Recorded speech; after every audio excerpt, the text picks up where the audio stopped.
While watching this next clip, please remember that Scott Bessent, the man answering these questions, is not a former farmer. He's a rich man that owned a bunch of farms, but he never actually farmed anything. We're going to be talking about a whole bunch of stuff he had to say here in just a moment, but watch this first. Farmers in Minnesota, how those increased prices driven by the war in Iran are worth the pain that they are feeling right now. Senator, do you believe that Iran can have a nuclear weapon? Mr. Secretary, this is my time to ask you the questions. How do you respond to Minnesota farmers who cannot afford the fertilizer they need? I think if you were to look in the dictionary, the definition of a farmer is someone who owns a farm and farms the land.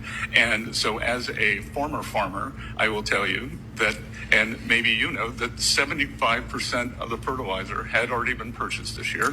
That is not what my farmers in Minnesota are telling me, sir. They are telling me that they cannot afford their fertilizer, and they know the reason why. They know the reason. There is no doubt that farmers have been struggling, but much of that there was a record crop last year, Senator, and what do record crops lead to?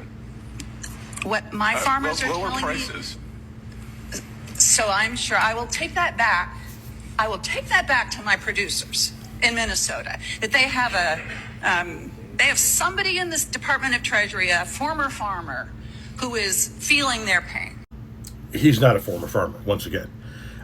Farmers, did you buy your fertilizer in advance? Because he's telling us that 75% of the fertilizer needed for this nation was already purchased in advance of the war in Iran. So the disruption to the fertilizer chain shouldn't affect 2/3 of you farmers out there.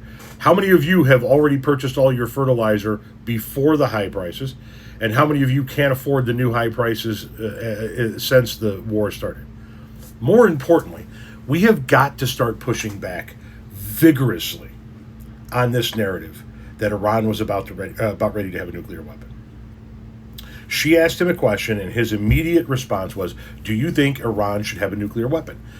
Obviously, anybody in this country that's asked that question is going to say, no, they shouldn't have a nuclear weapon.